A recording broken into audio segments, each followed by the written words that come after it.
everyone, to this IFC-hosted session streaming on World Bank Live. The session's title, The Power to Transform, Leveraging Sustainable Finance for the Energy Transition. I'm Stephanie von Friedeberg, the Senior Vice President of Operations at IFC, and I'm here today with a fabulous panel to talk to you about unpacking how we can innovatively bring additional capital to the energy transition and make that capital as affordable as possible. So let me first introduce our very illustrious panel. Kim Yin Wong, who's with us, is the CEO and Group President of SemCorp. I have Lucy Heinz, who is a partner and head of energy infrastructure with Actis. In the studio with me is Christian Deleglise, who is the head of sustainable finance and investments, global banking and markets at HSBC.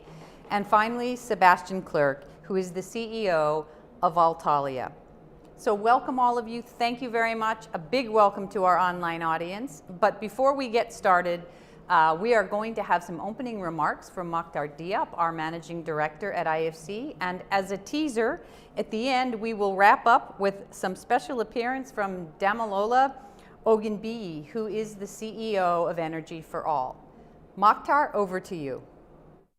Hello, everyone, and thank you for joining us for this important discussion.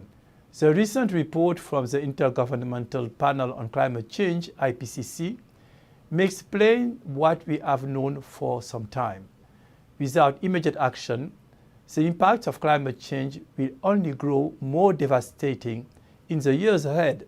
Addressing this issue is our generation's most urgent challenge.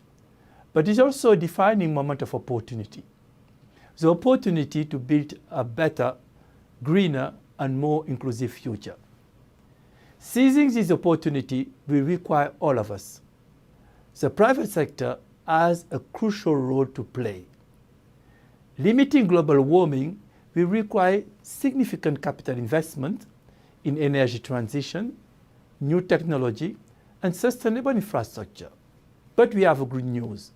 The good news is that demand for sustainable investment vehicles have never been higher.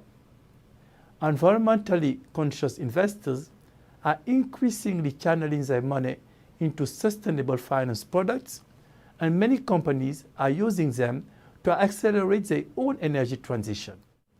All told, the global market for green, social, and sustainability-linked loans and bonds has grown tenfold in the last 5 years, from about 150 billion in 2016 to over 1 trillion in 2021.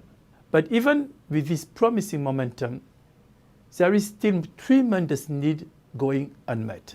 For the world to be on track to limit global warming to 1.5 degrees, it's estimated that annual investment in clean energy projects and infrastructure will need to rise to nearly 4 trillion by 2030. Now that money is out there, there is no shortage of capital in the world. The challenge is in getting that money where it's more needed, particularly in developing countries. This is something IFC specialized in. In addition to issuing green and social bonds ourselves, we help other entities offer their own. This is partnership. We also help set international standards for these vehicles that bring clarity, consistency, and confidence to the market.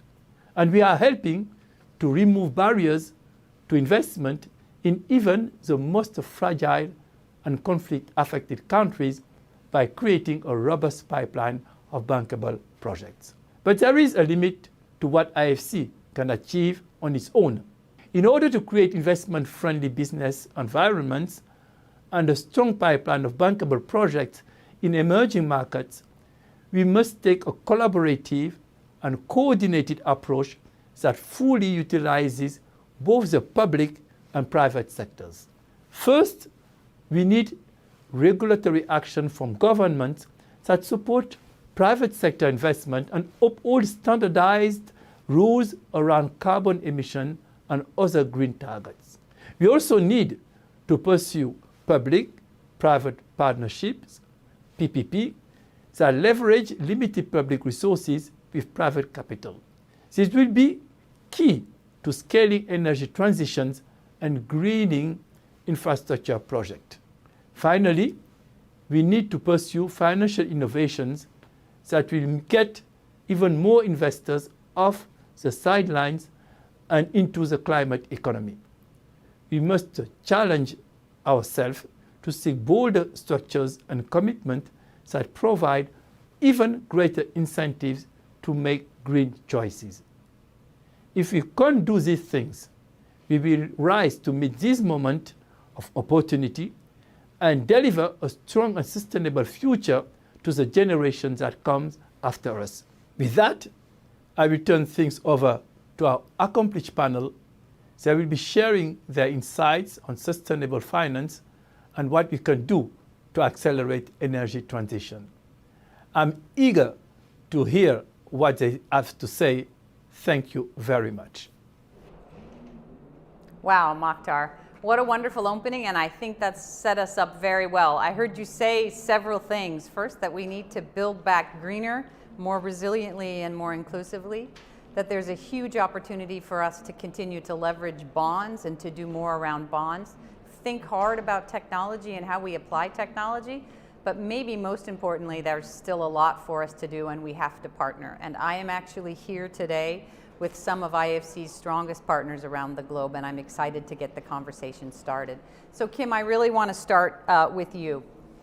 Sembcorp has been a major player in the energy market in Asia. You have 13 gigawatts of installed capacity across the globe, and you plan on doing more. You've been a leader in green bonds, and you have recently anchored a sustainability bond on the Singapore Stock Exchange. Can you tell me a bit about what challenges you came across issuing those bonds and how you've been trying to address those challenges?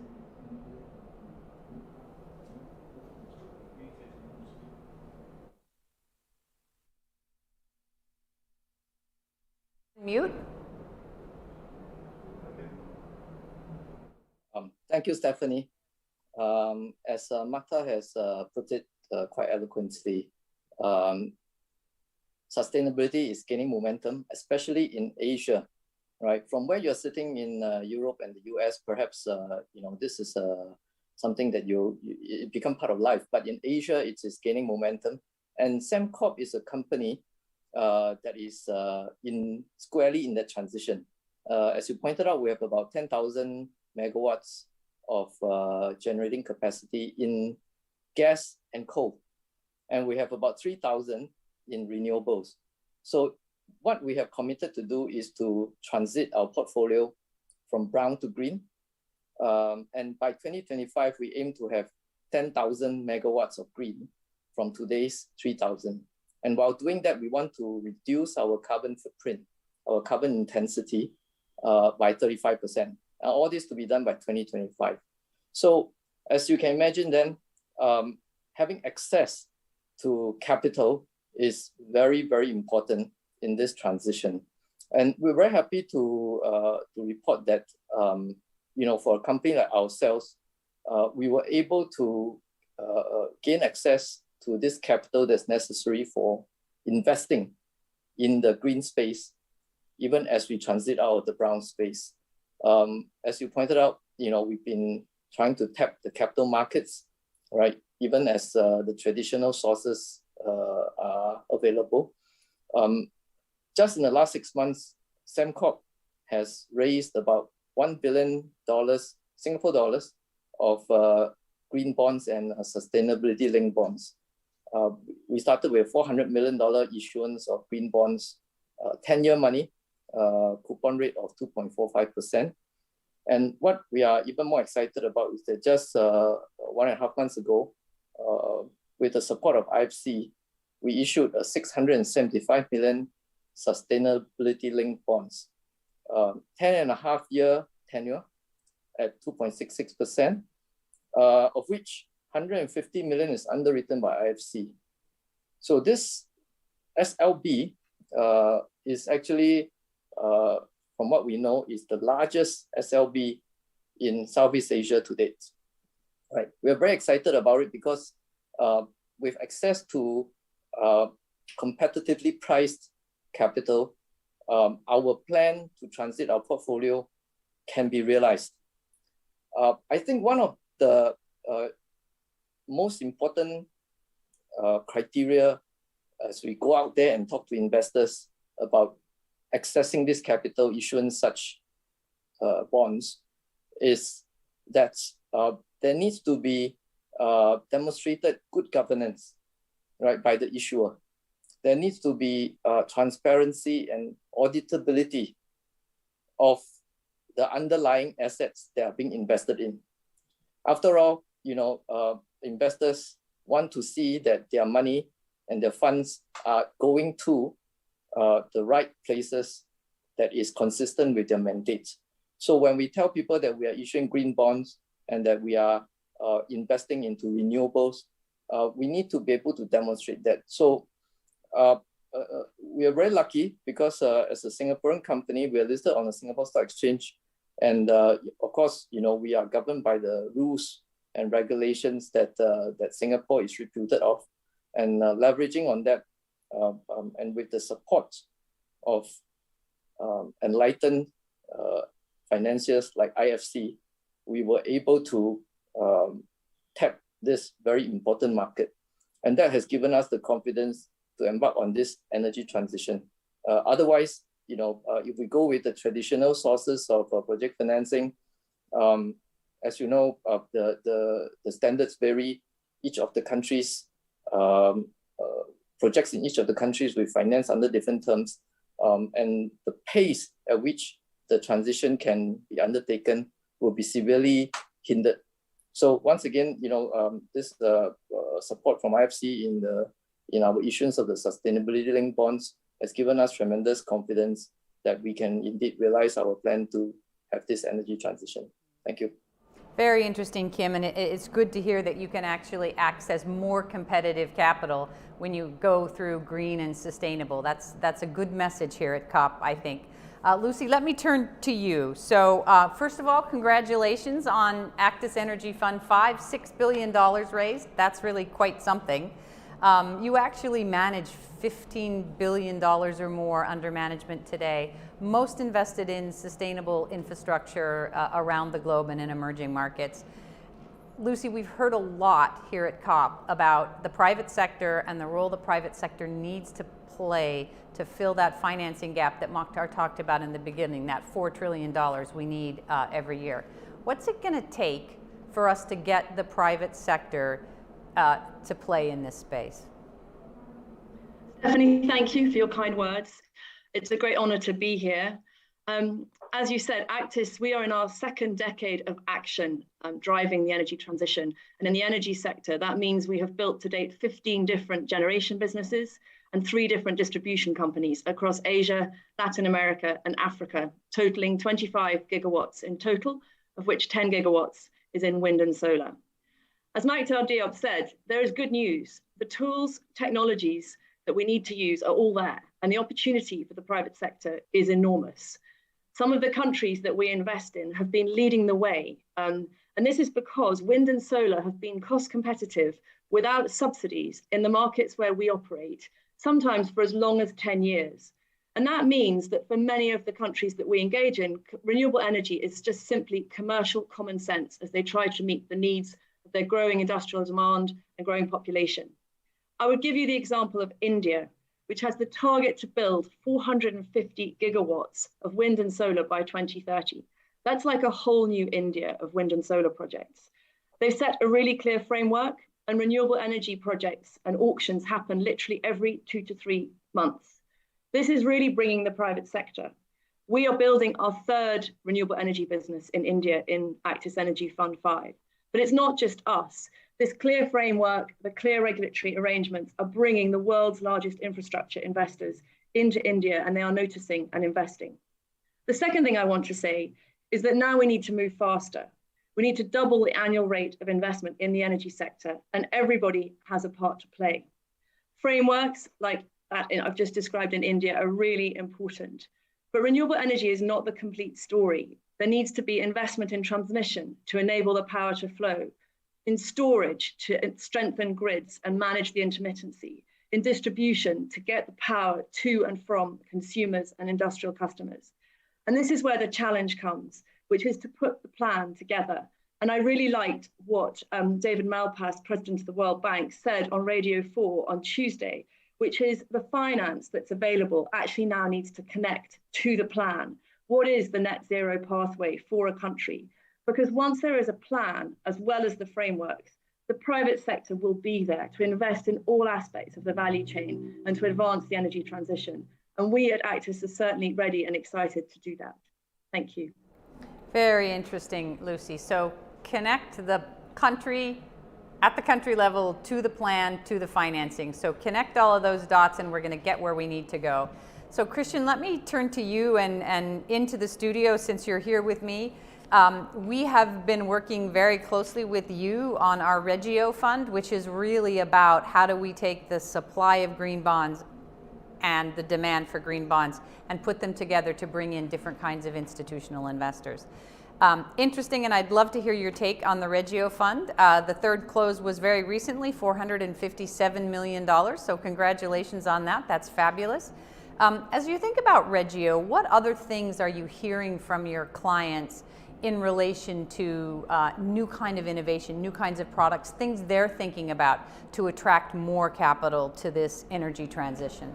Thank you very much, Stephanie, and thank you for inviting me to be here on the podium with you today. So I think Maktar summarized things really, really well. It's about setting a framework, and that was just said by my colleague from Actis, but it's also about collaboration in order to mobilize at scale. And for that, you will need a strong regulatory framework, you will need a very clear standardization and disclosures, but also you will need financial innovation. So as HSBC from the private sector, we obviously have a huge part to play in this transition, especially with our footprint internationally, our presence in Asia, where the issues of energy transition may be the most challenging.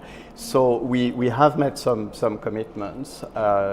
Last year we said we would be accompanying our clients and the countries where we operate with up to $1 trillion over the next 10 years of a capital allocation and financing commitments to facilitate the transition to net zero.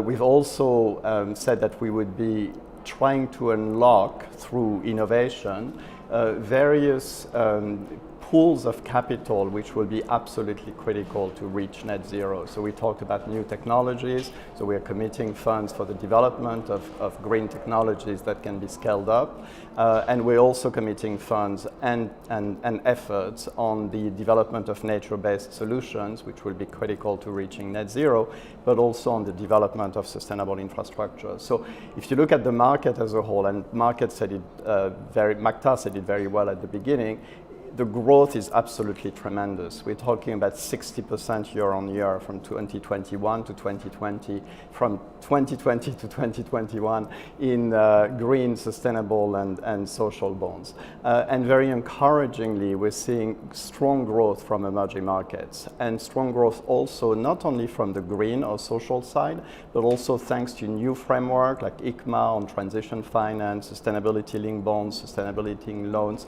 We see some of the harder to abate sectors being able to access capital markets for SBL or for transition and for transition finance. But there is more to be done. We need to accelerate, and I fully agree with what was just said. We need to accelerate, and things like Regio, which we did in partnership, in collaboration with the IFC, to facilitate the growth of corporate bond issuance, green corporate bond issuance from emerging markets is exactly the type of innovation that needs to be done. You've done a couple of these before, so it's great to see a growth of this family, this type of family of funds, and I think this is exactly the type of collaboration and partnership that needs to happen between the public sector and the private sector. I'll say just one last thing.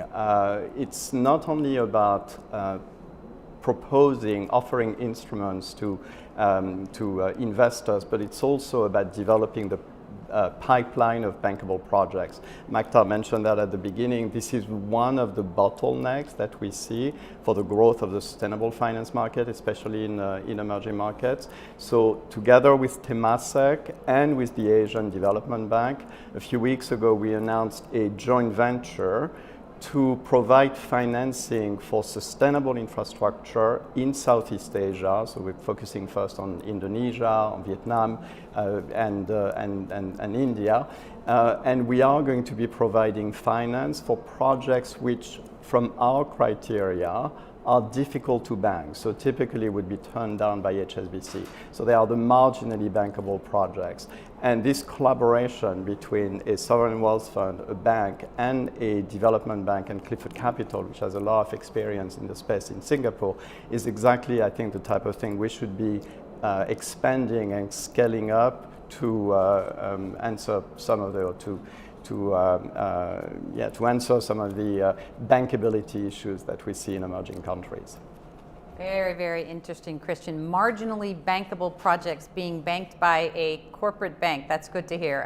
I think IFC has always thought of ourselves as helping finance some of those marginal projects, so it's good to hear that for-profit organizations are doing that too.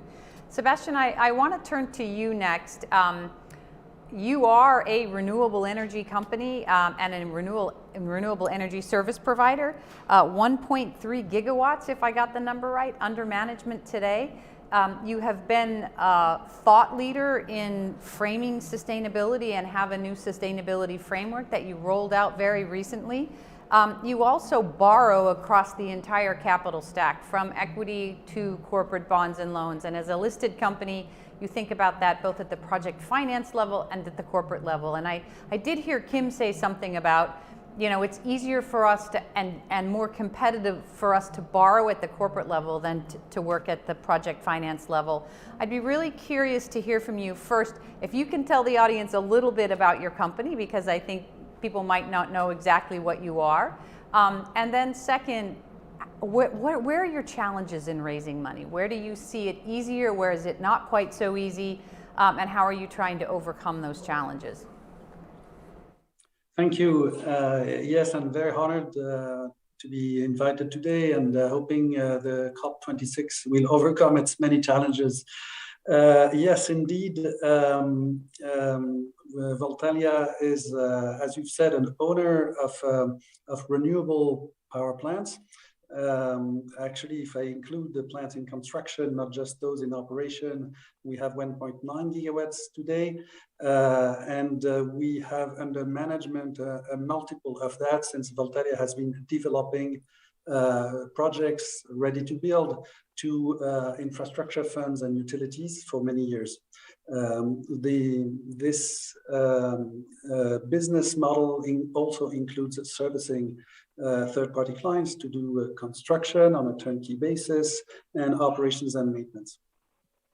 Voltalia, as you've just said, has been growing fast, a 42% combined annual growth rate for the past 10 years. And actually even more this year, at least for the first 9 months, with a 72% growth rate of our revenues.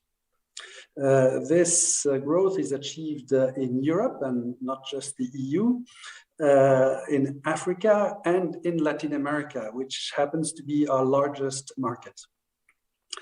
To fuel this growth, we have been raising cash quite often, as you've said, from all sorts: project finance, corporate loans, where we've issued the first ever green sustainable bank loan in Europe a few years ago, bonds, convertible bonds, and of course equity, since we are listed in the Paris stock market, where we have among our investors all sorts of players, but also a couple of multilateral development banks and sovereign funds. This the fundraising has not always been easy, but was definitely doable thanks to one key element, which I think is essential to the energy transition. This one key condition is that renewable assets are typically backed by long-term power sale contracts with credit-worthy counterparties, which is something necessary. With that, we have access to low interest rate debt and reasonably priced equity. Without these long-term power sale contracts, not only we don't get we don't have these benefits, but on the top of that, we would have a low leverage, meaning that we would have less debt and more equity, which is more expensive. And in fact, without the security provided by long-term power sale contracts, there would not be enough debt and equity in the global market to finance energy transition. So to me, this is probably the biggest challenge we have ahead of us, is to find enough credit-worthy counterparties for long-term power sale contracts in order to finance energy transition. Very interesting. Sebastian, I would say you've probably made almost everybody envious with a 72% growth in revenues, probably what most companies are looking for. Kim, why don't I come back to you? I don't know if you're getting 70% growth in your revenues, but I actually want to drill down a little bit more on what you said in the beginning about being a brown company that's going green, the ability to raise competitive capital on your green book of business. Do you find it more difficult at the corporate level when you're not tagging your bonds green or climate focused in some way or sustainability linked to raise money at competitive rates? Do you see those issuances coming in at a higher price? Short answer is that yes, we did see the pricing of our green bonds of same tenure compared to the straight bonds. There is beginning to see a widening gap, right? In fact, just 2 years ago, I'll be lamenting about, hey, look, everybody tells me about green financing, but the pricing is the same, when I go out there to issue. But I think the last 6 months, as we go out there, this $1 billion worth of financing that we just raised in the last 6 months, there's a clear difference in the pricing. All right, so that's one. Even though I would have imagined, given the perception in demand and the actual, engagement with investors, you would have expected a bigger gap, right? But I think it is very encouraging because the gap certainly is pronounced and it is widening, right? And we're talking about some at least 50 to 70 basis points difference, and we expect that to widen moving forward. The other part that is very important to us is also in terms of access to the capital, right? Other than the pricing, the availability of this capital to finance green assets compared to brown assets is a very pronounced difference, right? And that is again a very important signal from investors, from lenders to developers like ourselves. So the ease at which we were able to fill our book, and of course, again, I have to give credit to IFC for coming in to support and lending so much of credibility. The ease with which we were able to fill our book is very important in terms of having available that financing. So the 2 points, in addition to pricing, is also availability. So I just want to emphasize those two. Thanks. Interesting, Kim. So you had originally told me that by 2025 you were making this transition from brown to green, and you had set specific targets. Do you think that's too far out in relation to the availability of capital for your brown assets? In terms of the availability to the brown assets, I thought I should make this point. Straight answer to your question: is it too far out? 2025, 2030, those are the targets that were made. And we're talking infrastructure, so it will take a little bit of time. So I wouldn't think it is too far out. But in transitioning brown assets, we operate in Southeast Asia, China, India mainly, in addition to, of course, UK and Middle East. But in India, we have 2 very big coal plants, right? And I think it is important. What we are experiencing is that, of course, challenge of how to decarbonize these coal plants, right? I can tell you that Sembcorp as a group, right, all 13,000 megawatts, our carbon emissions a year is 26 million tons, right? We track that very carefully. And the coal plants in India alone contributes to a good 15 million tons. So for us to reach our decarbonization target, and of course the net zero targets of 2050, our decarbonization target, we're talking about 2025, cutting our emission intensity by 35%, and by 2030, cutting our absolute emissions by 90%. So in order to reach those targets, this coal business becomes a very important element in it. So I think we are looking for solutions for capital to support decarbonization. So I'm hopeful that, just now Christian was talking about working together with the ADB and Temasek to set up financing structures and availability for hard to finance projects, right? I'm hopeful that that can be extended to decarbonization projects, so that all that coal projects that are being so prevalent today in Asia can have a means and access to capital to help them decarbonize. Interesting. So are they marginally bankable, or are they transformational projects, is maybe something we'll come back to in a little bit. But Lucy, let me pick up on where you left off. So you've just raised this fifth fund. Have you seen a difference in what your investors are looking for in terms of ESG, sustainability? What were they asking you that was different from you, they asked of you in your first fund, your second fund, even your third fund? Are you really seeing a shift? So yes, we are, Stephanie. Sustainability is deeply embedded in our investment philosophy. It's a fundamental ingredient in building trusted partnerships, mitigating risk, creating value, driving opportunities, and building great businesses that work well with their local communities. And IFC, as we all know, has been a fantastic partner for us on that journey. At Actis, we have the adage that values drive value, and we really do believe that. So we have seen a big change in not just the focus of investors on ESG and impact, but in the how. So what might have been perhaps more of a box ticking or compliance exercise many years ago, or even 2 funds ago, has become a much more deeply discursive engagement about the how and the what we're doing. And I'd like to pick up on 3 aspects. Firstly, climate. Lots and lots of discussion, particularly around the fact that we do still invest in gas where it is part of a country's transition pathway.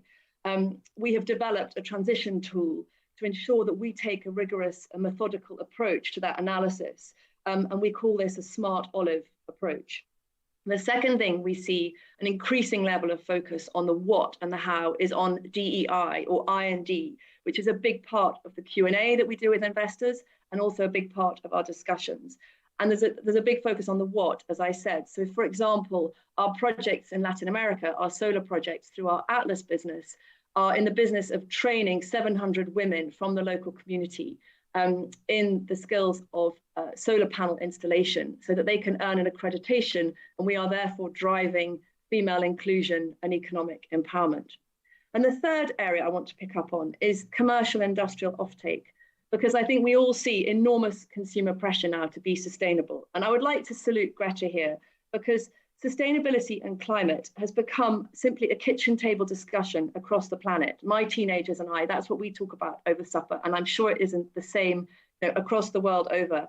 And what this means is just a huge focus from industrials and corporates, household names that we know well, Nike, H&M, on procuring renewable energy. And we see that theme as a big part of our investment strategy and portfolio in Actis Energy 5. Very interesting, Lucy. We certainly talk about climate at my dinner table as well, and my children have a very different take on the environment than my generation certainly did, and we must find a way to leave a better environment for our grandchildren. So fully agree there, and greening supply chains is something that we focus pretty seriously on, and we'll continue to do so. So good to hear on all of those fronts. Christian, I want to come back to you. We've heard various things from our speakers, and what I really want to drill down with you on is, let's go back to what this partnership you've created with the Asian Development Bank. this idea that there are marginally bankable projects. Do those marginally bankable projects include getting us out of coal? And if you're really, as a banker, going to think forward about how do we innovate around platforms and programs to get us out of coal, as well as to finance in emerging markets some of the technologies that are either unproven or too expensive.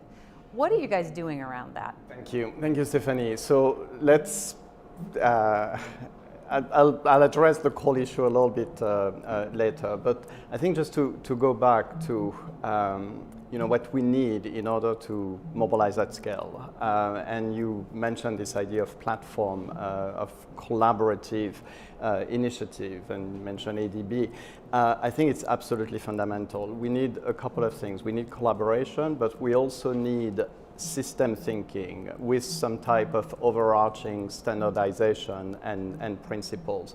So I'll give you a couple of examples. I'll start first with Fast Infra, something that we've developed with the IFC, the Global Infrastructure Facility, and a very wide coalition of stakeholders for the development of sustainable infrastructure, or the transformation of sustainable infrastructure as an asset class. And then I'll talk about the energy transition mechanism. So on Fast Infra, it's something that we started a couple of years ago, and which really goes at the heart of this double need of collaboration between the public and private sector, but also with NGOs, civil society, governments, and all the stakeholders in a very complex ecosystem, which is the one of infrastructure, but also the need to think about what are the product gaps and what type of standardization we need if we want to mobilize at scale. So together, over a year and a half, we've developed the first sustainable infrastructure label, which is based off,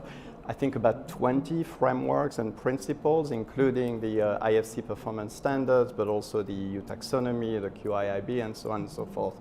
And yesterday, or the day before yesterday, we launched this first label, which has 4 dimensions, ESG and climate resiliency, and 14 criteria under those 4 dimensions. And I think this is going to be catalytic because it will attract private capital at scale. It will provide a globally consistent label and framework to assess sustainability of infrastructure. And it will also help embed sustainability into the development of sustainable infra projects in emerging markets, because emerging countries, governments, cities, sponsors will know that for a project to become bankable, it will need to be include those criteria of sustainability. We're also developing a couple of financial mechanisms to crowd in private finance in the geographies which are a little bit more risky. And again, it's really an example of system thinking and collaboration between the private sector and the public sector. The second thing we've participated in launching, and that was yesterday with the Asian Development Bank, is this what is called the energy transition mechanism, which came of the idea of Don Kanak, the chairman of Prudential, and has been further developed by the Asian Development Bank, which has been financing pre-feasibility and feasibility studies in Indonesia, looking also at Philippines and other countries in Southeast Asia. And I think this is absolutely fundamental. It's the idea that banks, together with the public sector, the financial sector and the public sector, can think innovatively and collaboratively on how to accelerate the transition to a cleaner economy by ramping up development of renewable generation in emerging markets, but also by taking out of the system coal-fired power plants. So creating structures that will be able to buy those plants, to operate them for a period of time which will be as short as possible, and then decommission them early once a renewable capacity has been built, and once a proper framework together with the government has been put in place to ensure that the transition is not only environmentally friendly but also socially just and equitable. So where we have specific programs in place to provide jobs to the people that will be affected by this transition. So I think it's a really innovative way of looking at things, and for us, No one wants to invest in coal, but finding solutions that will allow for early decommissioning of coal-fired power plants, I think, is critical, especially in this part of the world, but not only in this part of the world. Christian, it's really interesting at the country level. We've got to think of the people, and we're going to have private and public partnerships to really make this work and to figure out how we can pull coal out, especially in Asia, as quickly as we possibly can, clearly within the next decade. Sebastian, I want to come back to you because one of the things we talk about at the World Bank Group is the limited fiscal space that exists in our countries of operation, creating contingent liabilities that ultimately leave governments a bit hamstrings and create a circular debt around the power sector, largely driven by PPAs. And there is a push afoot, I think, from some development practitioners and some policy and regulatory agencies to say we should go to merchant power. We should at least shorten the tenor of PPAs. Think about different kinds of financing structures where a PPA might be 3 years and reset. What would be your reaction to that? Very negative, because when you study the history of our sector, the electricity in the world for the past 150 years, you can tell that the huge amount of investment that has been required over time was made possible only because an environment of stability was created to help investors to provide abundant and cheap money. The willingness to have merchant electricity is coming from the fact that now renewables are competitive. And suddenly people feel that states should not be involved. Well, even if this is the case, which I doubt, because in electricity the state is never very far. But even if market would completely drive the sector, buyers of electricity, whether they are utilities to then resell to their customers or end users of this electricity, will be attracted by cheap price of electricity, which is made possible by cheap cost of capital, which is made possible by low risk and therefore long-term power sale contracts.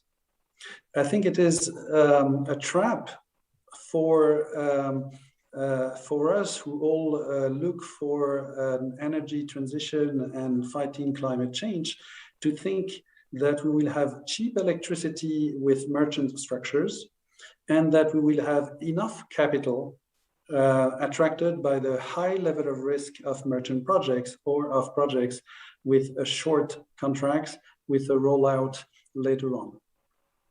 So as Lucy already said, wind and solar are commercial, but in order to make them at scale to solve the energy crisis, we really need to have competitive capital, and that's going to require PPAs. Very interesting. So we're almost out of time. I want to give each one of my panelists an opportunity for one last thought. What have we forgotten? I'm going to go in the opposite direction. Sebastian, let's start with you.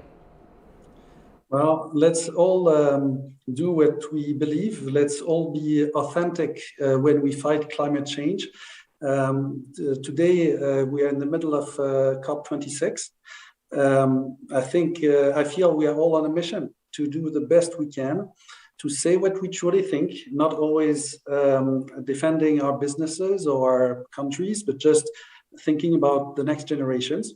So that's my goal in life, and that's my message. Christian, over to you in the studio. I don't think there is a magic one, but I believe, and I think Lucy said that earlier, once there is a clear framework, money will tend to come. Carbon pricing, having specific policy objectives and mandates will make the transition much, much faster. So I think, we talk about public-private collaboration. I think that's critical. This has to be done within a framework where the public side has a huge role to play. Very interesting. So Lucy, what would be your final thought? What have we forgotten? I'm actually excited by the discussion and the point that Christian made about decommissioning coal projects and having a kind of organized plan to do that. Because what seems to be coming across is just a much more holistic approach, and everybody wanting to play their part, governments, multilaterals, and corporates and power developers. And I think with a holistic approach, linking to the plan that I described earlier, and taking that more holistic approach, I think we have huge potential to get stuff done, and that is exciting. Good. Kim, what about you? Yes. Recent times, in the last few months, we've seen the upheavals in the energy markets, and some have attributed that to focusing investments in green energy infrastructure and not having enough investments in the traditional sources. I attribute that to being, I would call it some transition pains, right? We'll continue to see some of these because there will be the intermittency associated with the established green technologies like wind and solar.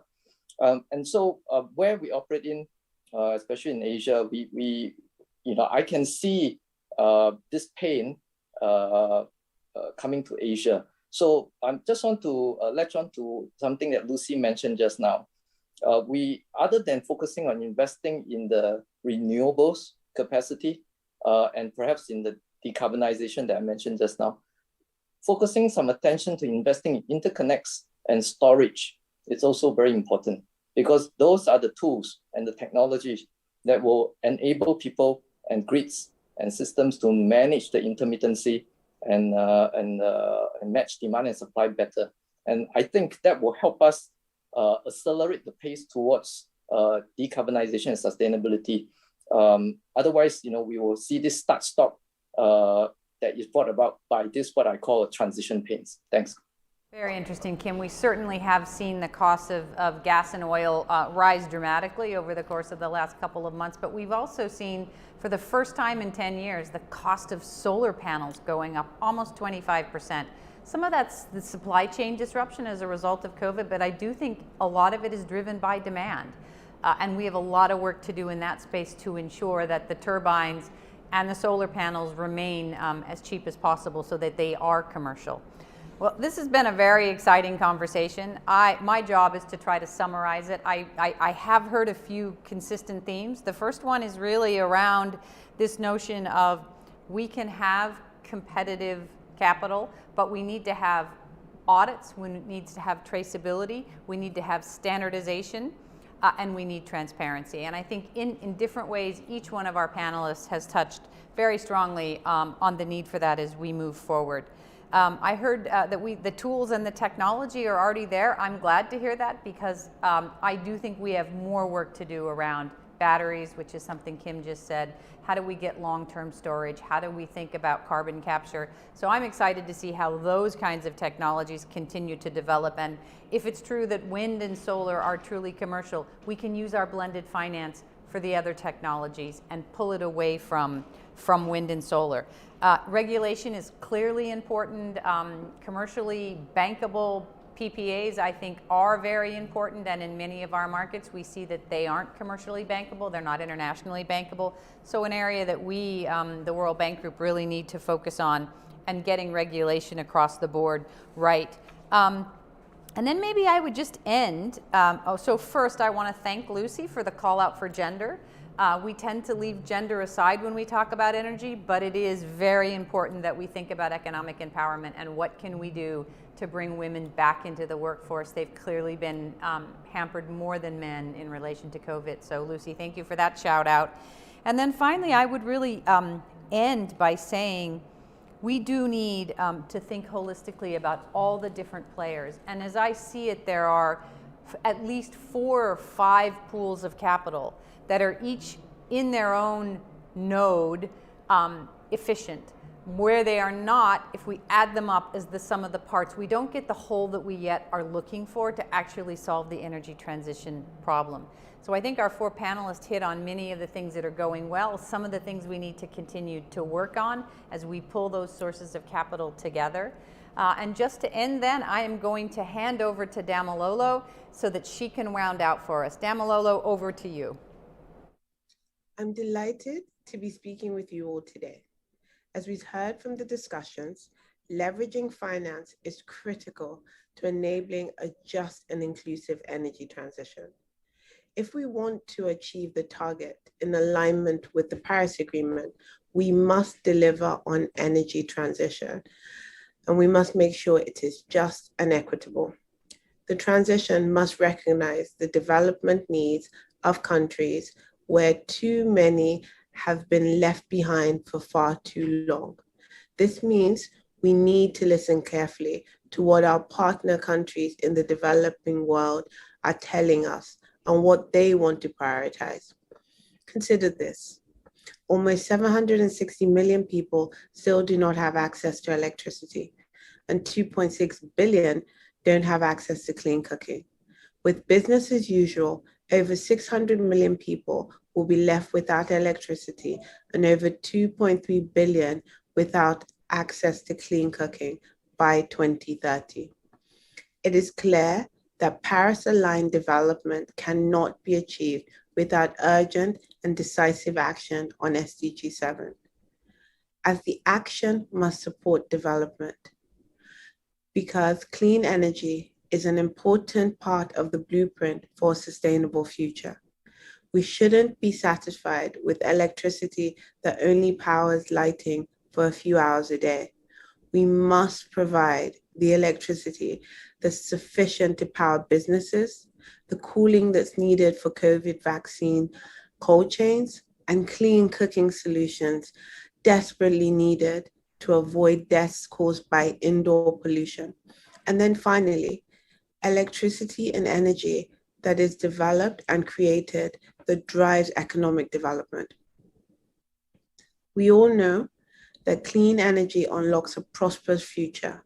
For every dollar invested in the transition towards renewable energy, an additional 93 cents of GDP growth above business as usual is expected to occur.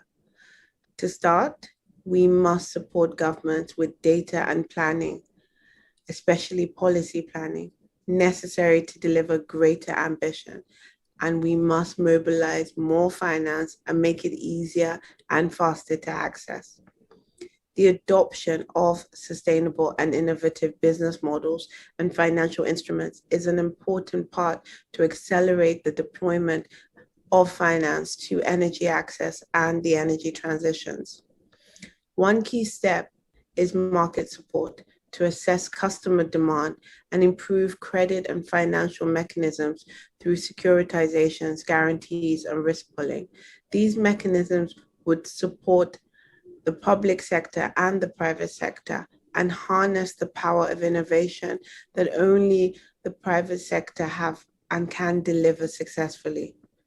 The public sector, especially development finance, also have a critical role to play, and probably one of the most important roles. And blended finance mechanisms leveraging capitals and grants and other public sources that can de-risk energy access programs and increase commercial investments. This year, at the high-level dialogue on energy at the UN General Assembly, we highlighted and unveiled what we called energy compacts. Over 150 energy compacts have been submitted, and more continue to come every day.